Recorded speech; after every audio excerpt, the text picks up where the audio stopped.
What is it with families? Why is it that they always want to push the buttons? Today on rLounge, let's decommission those buttons and leave them with the bill. Up first, a mother-in-law who won't take no for an answer.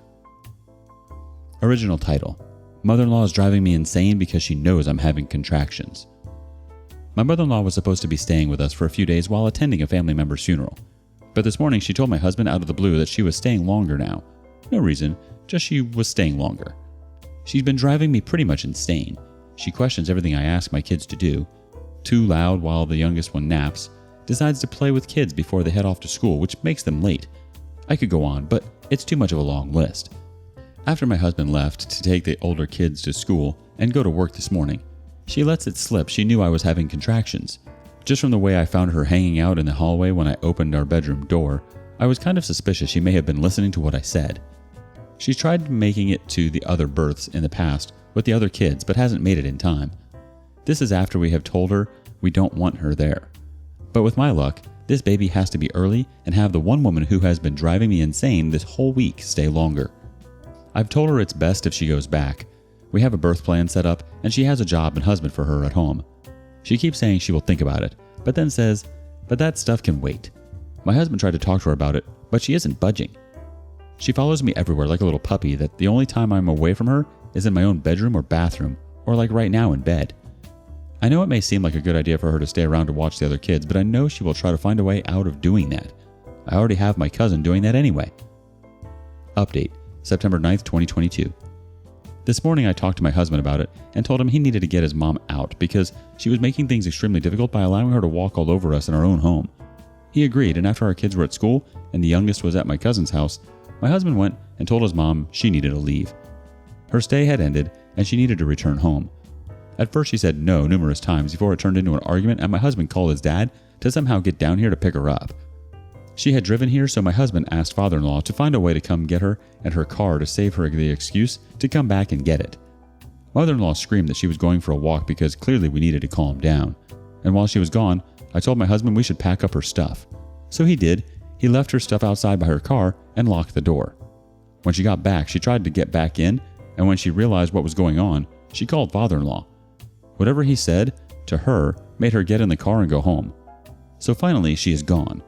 My husband and I have both agreed a few FaceTime calls here and there for her to see the baby will be fine, but she probably won't meet the baby face to face until Thanksgiving. Now, if y'all excuse me, I'm going to enjoy my evening without her constantly behind me. Honestly, I think you both made the right decision. If she isn't a part of the birth plan, she has no right to try to force her way in. It's not her choice to stay or not. It's your home and she needs to respect that. You gave her multiple opportunities to leave on her own terms, kind of. Instead, she had to create all this drama and physically get kicked out. Second update posted in Just Know Mother-in-Law, October 5th, 2022. She was texting me for a week after that about when she could see the baby that I have given birth to 48 hours after she left. But the way she had reacted when we had calmly asked her the first time was what made us tell her that she could wait a bit before seeing the baby. She waited until Sunday of this week to start asking again. We've told her no already. She keeps forgetting we have just been through a hurricane. We have my cousin's kids staying at our house since we just had another baby, our newborn, plus we would want her to quarantine for 2 weeks since she works around people who are sick. We told her if she wasn't here to help out, she wasn't staying in to find a hotel. She went quiet after that.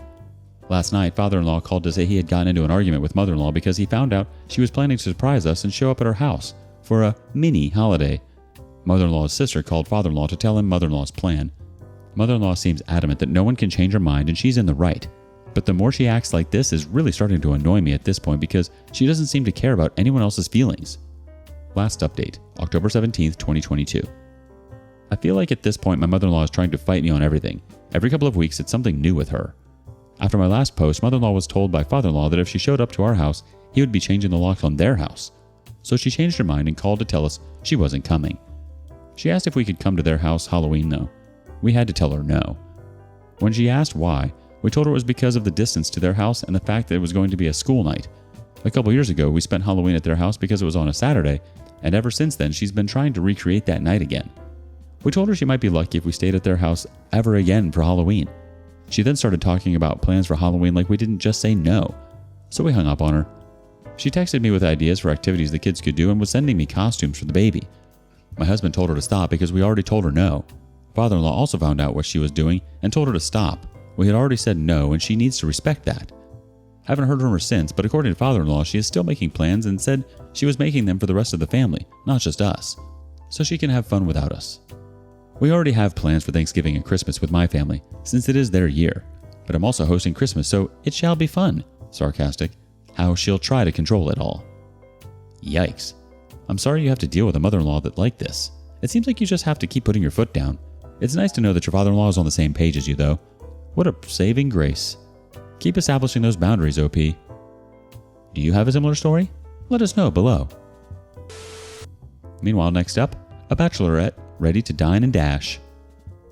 Am I the a-hole for embarrassing my sister-in-law after she expected me to pay her and her friend's bill?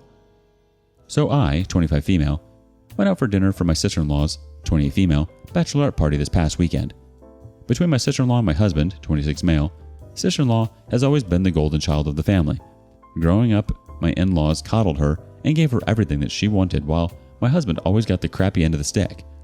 She was always the popular girl in school, cheerleader, lots of friends, all the boys loved her, while my husband was always a little more nerdy and got picked on quite a bit. Even my in-laws would give him a hard time about this and say he needed to be more like his sister. Well, fast forward to today, both my husband and I went to top schools, got our degrees, and currently have very well-paying jobs in tech. I'm not trying to sound braggy, this is just for context, but we live a very, very comfortable life. Sister-in-law still currently lives at home with my in-laws, where they foot all of her bills. She had my niece, 4 female, with her ex and is currently on marriage number 2. This past weekend, I was invited to this fancy upscale restaurant in my city for my sister-in-law's bachelorette party. She just wanted to do a nice dinner. There were 8 of us in total. At the end of the dinner, the bill comes out, and the waiter hands it to me.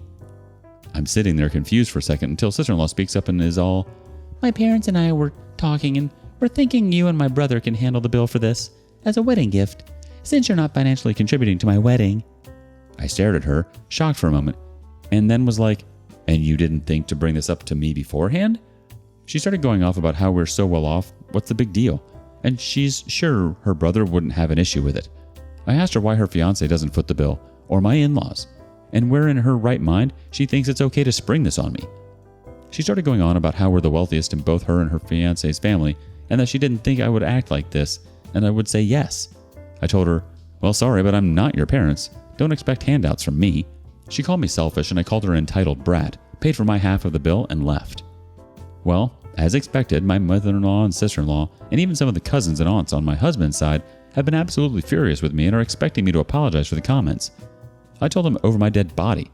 Husband is 100% on my side, and we are debating on not going to the wedding. I was talking to my mom, and she thinks I took it too far with the comments and should just apologize to keep the peace. Am I the a-hole? Info. The bill was close to $1,000. Let's check and see what the community's opinion is. First, from Anonymous Octopus. Not the a-hole. Don't apologize. No matter how much money you make, you are not expected to contribute to your sister-in-law's wedding. What the F? Foot the bill for an entire bachelorette party that you were attending as a guest. De-escalate her temper tantrum once she didn't get her way. The burden of payment for a bachelorette party usually falls on the maid of honor and bridesmaids, and arranged for ahead of time, or the bride. Edit. And a far more common occurrence is that everyone pays their own way, but chips in for the bride so that she is taken care of. But again, that's settled way ahead of time. Mertzy627 wants to say, "What the actual F? Because you're not contributing to my wedding? In what world does a sibling contribute to a wedding? She sounds insanely entitled, and anyone backing her is delusional, not the a-hole." Hannah's Flora wants to vote, "Not the a-hole. I guarantee you were only invited as a setup to try and make you pay. Don't go to the wedding, and I'd honestly consider how much contact you want to maintain with your sister-in-law and your in-laws moving forward. It's clear they see you two as nothing but an ATM." Warhol wants to vote, "Not the a-hole. The fact of her springing that on you at the end is unconscionable.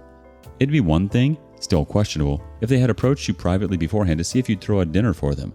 It's another entirely to surprise you at the end of the dinner and expect you to pay for not only her, but 6 of her friends. Even more so that she did it publicly. My guess is she wanted to rely on you acquiescing to social pressure to do it without a fuss. Also, did she expect contribution from you to her wedding? If you were her parent, that's one thing, but as a future sister-in-law? This is so wildly entitled on her part, and on the part of the family who's backing her. You're not in the wrong here, OP. I think it's incredibly disrespectful for them to just assume that you can handle the bill. Also, if there were 8 people there for the bachelorette, why couldn't the 8 who were there pay for their own meal and then split the bride's meal? I feel like that would have been best and fair. What do you make of this? And thank you for joining us today on rLounge. Before you go, be sure to like and subscribe and hit that notification bell. If you have something you want to say regarding today's content, share that with us in the comments below.